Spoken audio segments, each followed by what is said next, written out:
You can ride with me, he whispers. Get in. Thank you. You ignore all the warning signs known from movies and television. Hey, I'm trying to get other endings here. Even if you get butchered by a serial killer on the side of the highway and and have your internal organs turned into condoms, that's still an ending.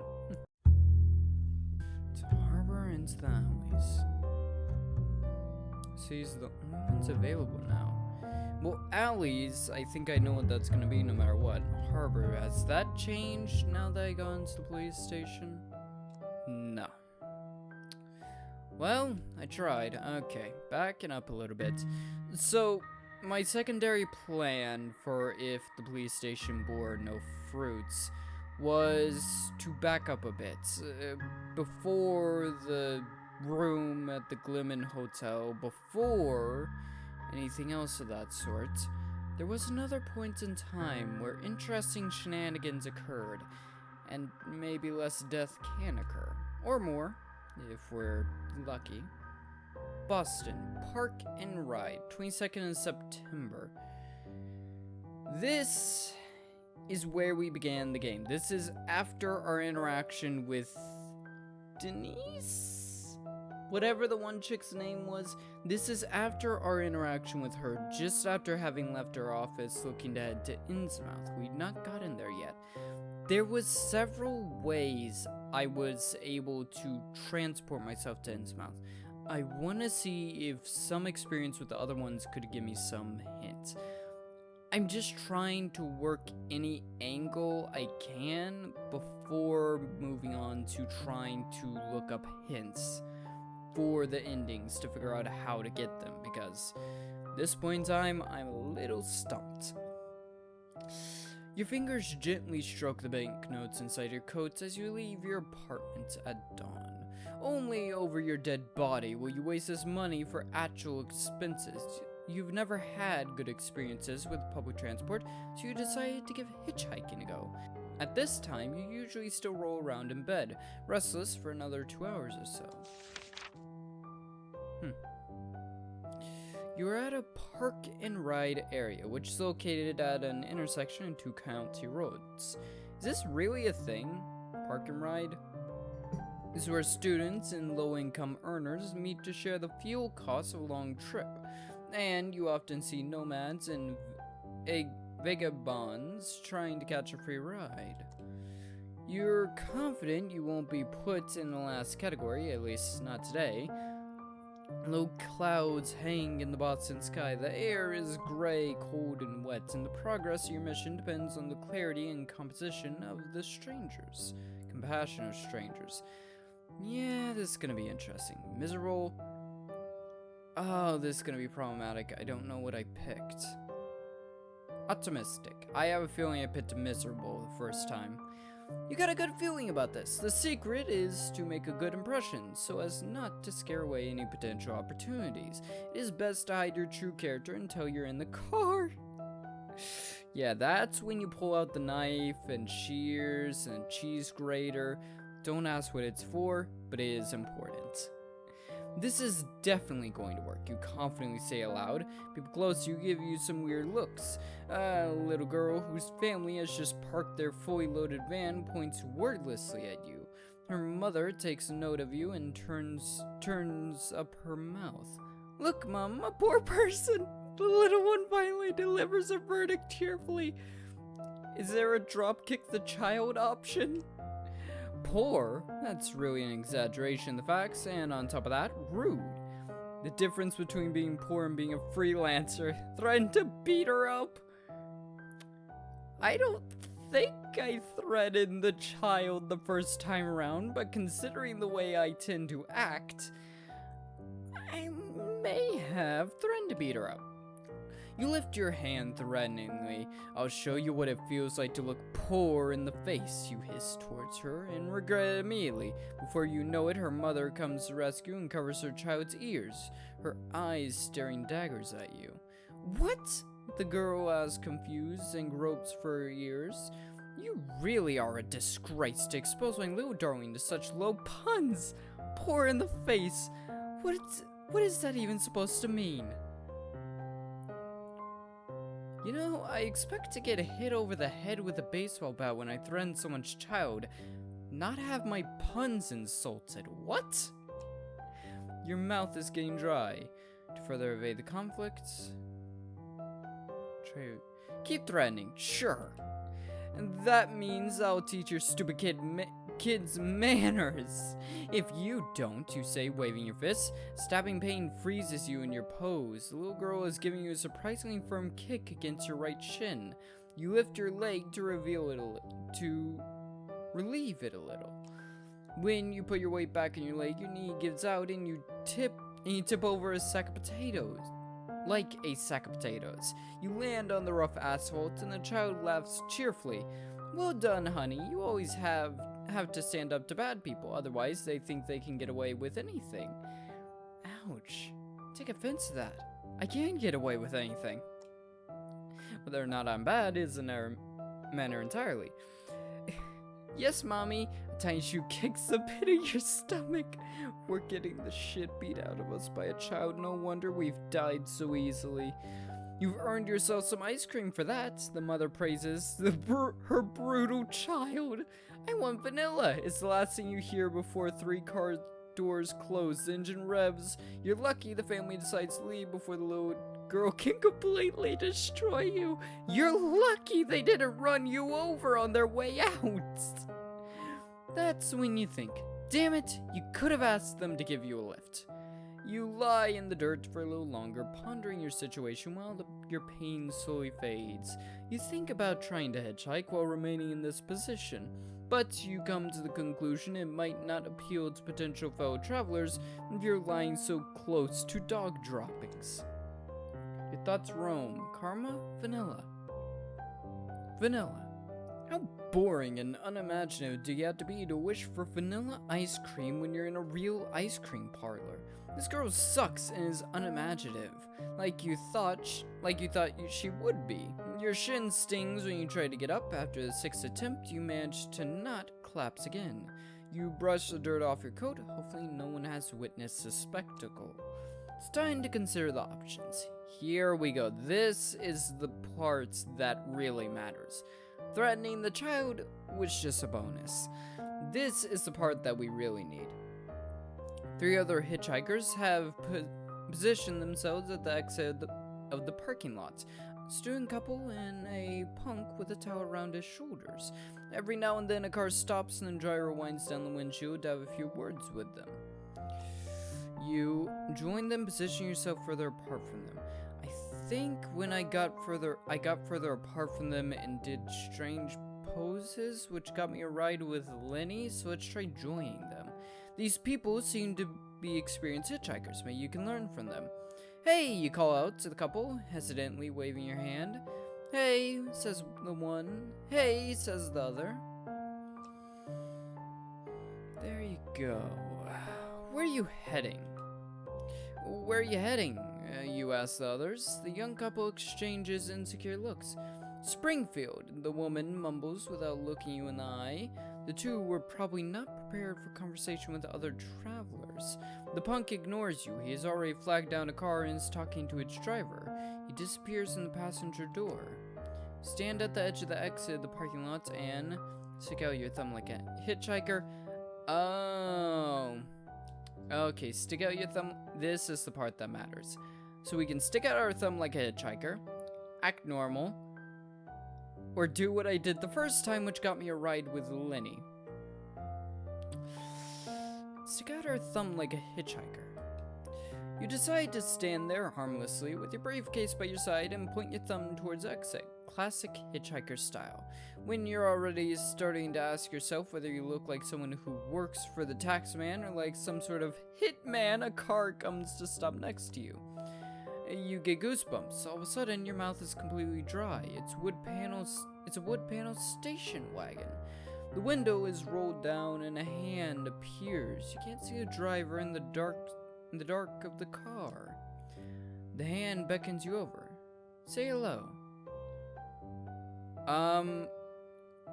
Your eyes are having a bit of a problem, aren't they? You approach the car and start talking. No, you sip the coffee you manifest out of nothing. Hello. I'm on my way to Innsmouth. Middle-aged man with thinning hair, horn-rimmed glasses, and a mustache leans out the window. In front of your mind's eye, you go through your signs of a serial killer checklist. One of his pupils seems to be wandering off to the left, while the other one is fixed on you. His hands now move over his steering wheel as if to stroke it. Kinky.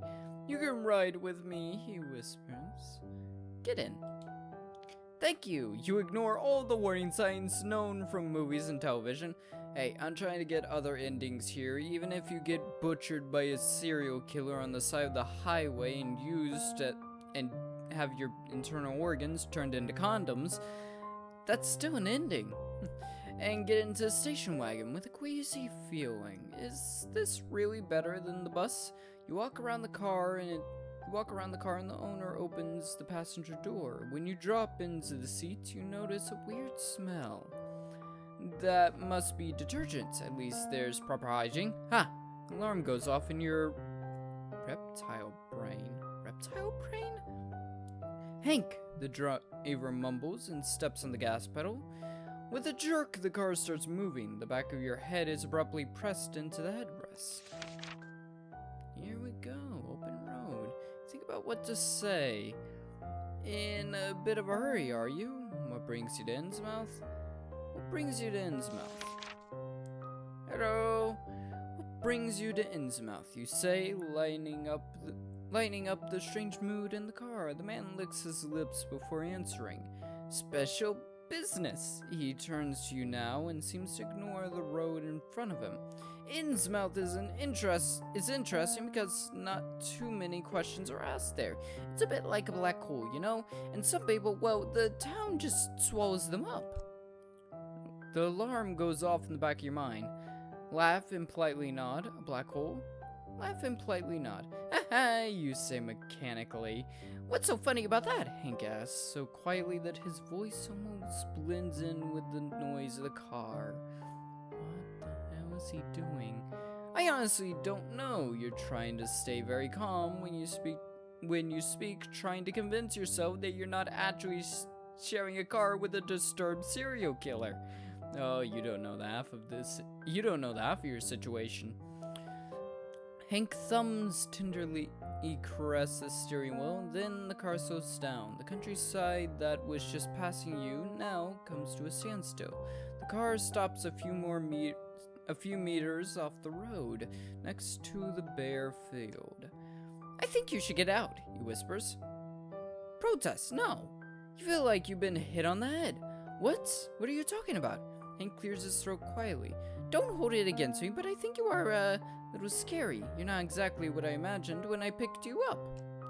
But what am I supposed to do now? What am I supposed to do now? We're in the middle of nowhere. I think it's all just a huge misunderstanding.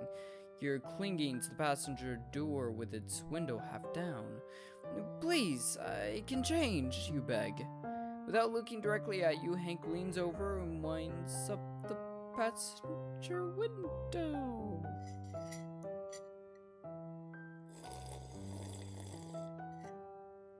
Well, boys and girls, this is the part where we get butchered.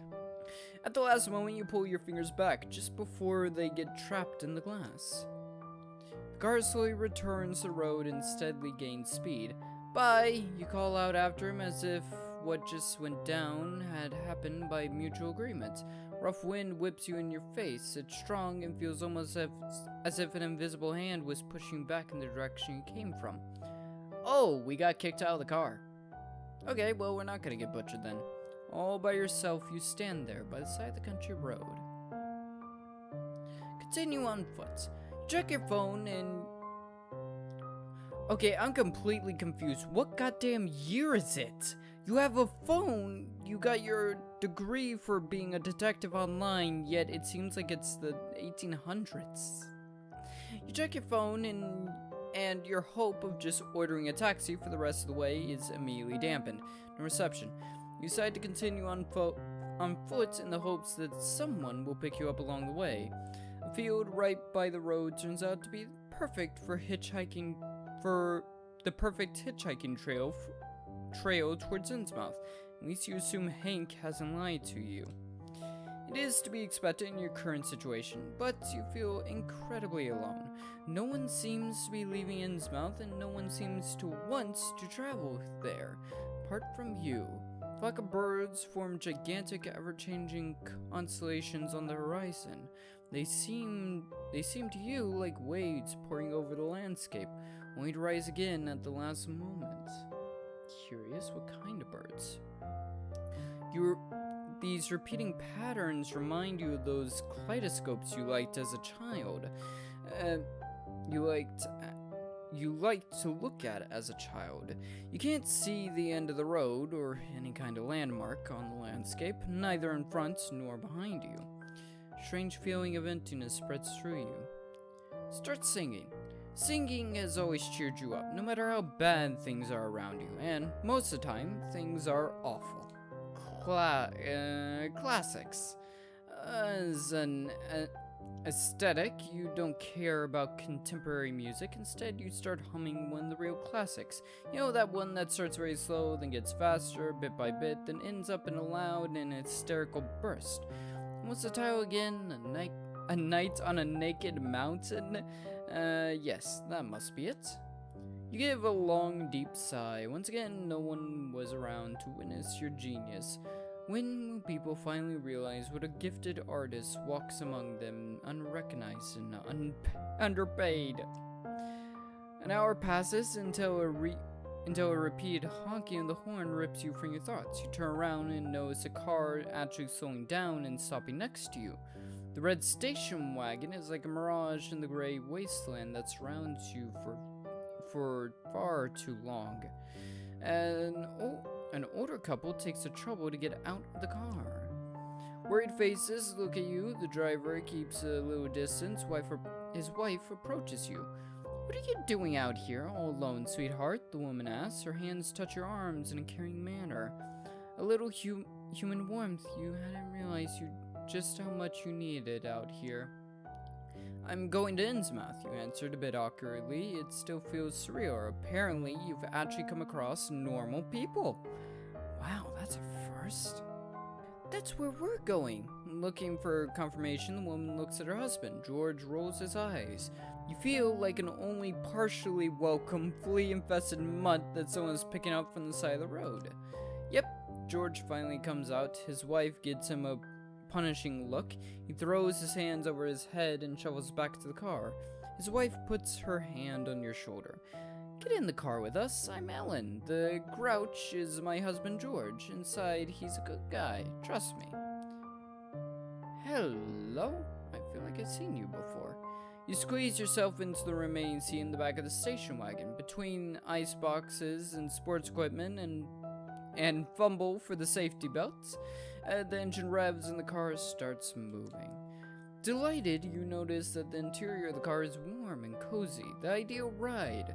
There are cookies and Ellen offers tea from the thermos. The journey is quick and without any further hitches. Let me know if you need anything. What's your mission?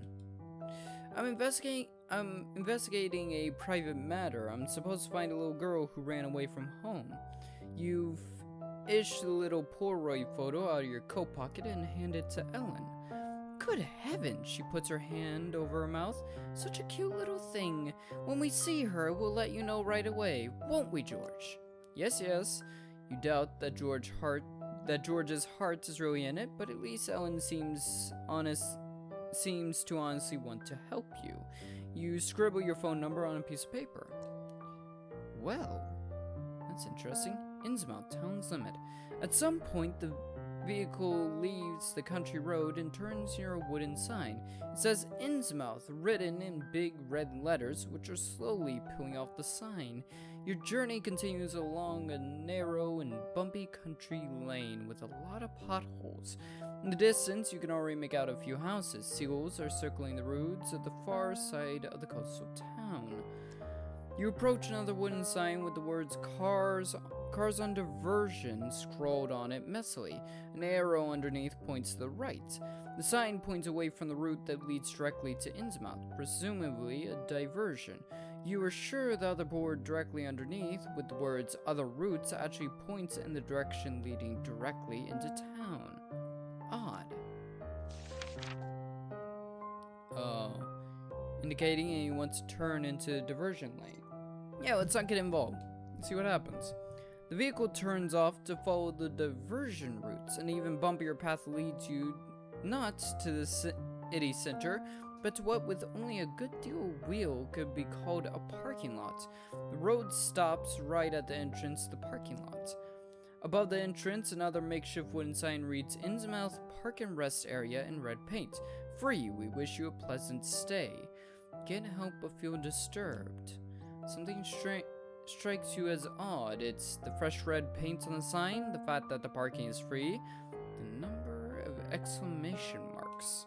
You look skeptically at the welcome sign. Someone clever once said that 5 exclamation marks are a sure sign of an insane mind, a theory which is regularly confirmed by 90% of an online text post of all online text posts. The author of this sign really worked for the city. You don't get the sense that they care too much about professionalism. Perhaps you should move your PI office to this place. Just a little bit, that would probably be a good idea. A big splotch of paint splatters onto your windshield. Owen squeals loudly. Damn it, George grunts. He turns on the windshield wipers, and the gelatinous mass spreads even more across the windshield. There seems to be sticky bits in it also. Oh, George, how are we to get rid of this? Tree resin? That's what it is, right? Can you still see anything? Yes, George leans forward to try and squint through the red film in front of him. This parking lot seems to be popular. It's only after 10 minutes that Ellen spots a space into which the car fits. This is so stupid. I bet the locals also park their cars here, George keeps grumbling. But they mean well. It's a nice gesture, isn't it? Yes, you agree with Ellen. I didn't mean to do that. George starts to giggle. Oh, great, Ellen says dismissively. Now that the two of you are conspiring against me. I didn't mean to, but okay, that works. George touches Ellen tenderly on the arm and kisses her nose. Eventually, she starts to giggle also. Okay, let's settle the finances, George suggests, all businesslike, as soon as you step out of the car into the dusty parking lot. Finances? You're disgusted. One moment you were sure that this nice couple had taken you along out of the goodness of their hearts. You deemed it a cosmic sign for your righteous mission as defender of the law. Oh, I did not see this one coming, but it's not unexpected entirely. Now you realize it was stone-cold profit-seeking calculation. Ooh, my kind of calculation.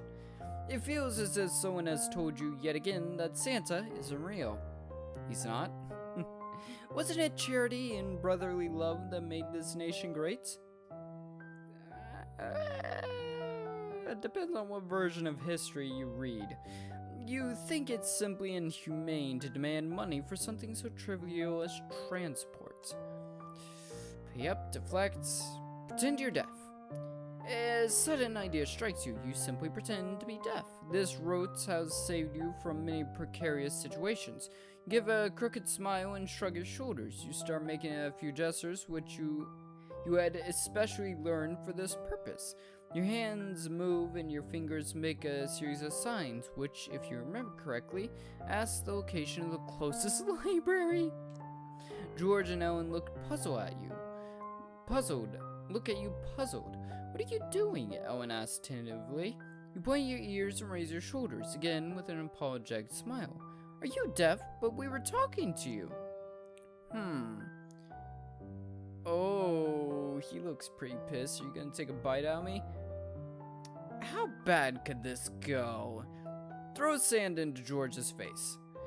He asked for it. You bend down as if to tie your shoelace and pick up a handful of sand from the ground. Your thumb lightly strokes over sand when you notice there's a few stones in your hand as well. Slightly panicked, you consider your options. It's really giving me a chance to not do this. There's no way you can wuss out now. There's probably way too much money on the line. With a jerk, you throw the sand with stones into George's face. He cries out in pain, stumbles back a few steps, and bumps into the car.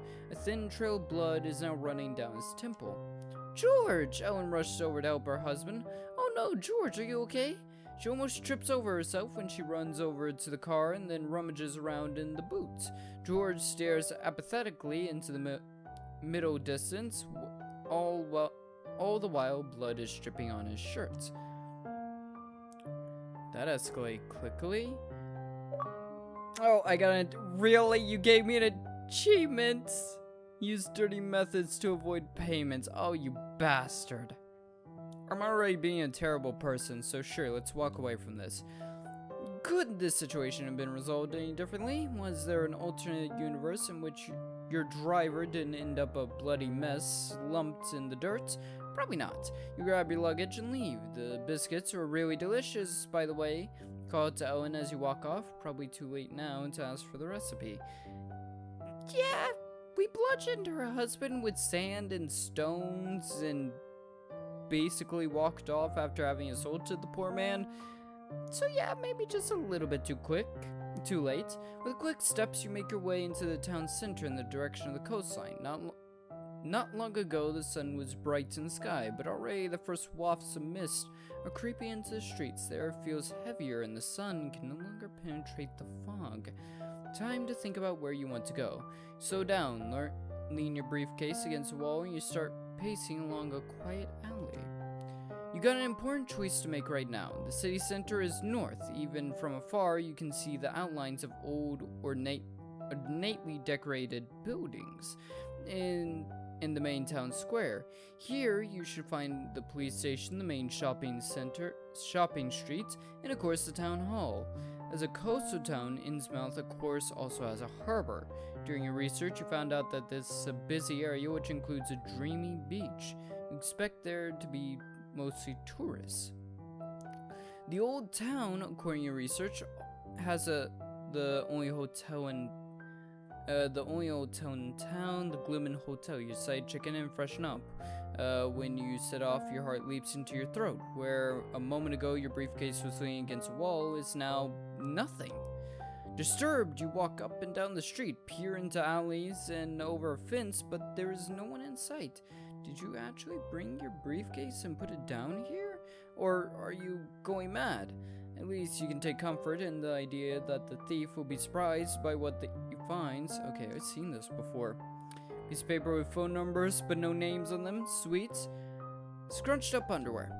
You think you can cope with the loss of your briefcase. Luckily, you didn't take anything actually useful or valuable on your trip. You checked the alley one last time. Apart from a pair of moving curtains on one of the windows, you didn't notice any clues that could lead you to the culprit. Doesn't matter now. It's important that you keep moving. There are only a few hours left. First thing you visit. City center in the north, the hotel in the south, the harbor in the east. This is different. City center in the north. Is that the town square? Well, we're back to the barber. Ask about the missing girl. You're actually not that interested in what's happening here, so you get straight to the point. You get out the Polaroid. I'm looking for a missing girl. Tabitha Marsh. The man glances at the picture, then at you. His right eye starts twitching uncontrollably, and he hisses at you. What do you want from me? Ask for a haircut.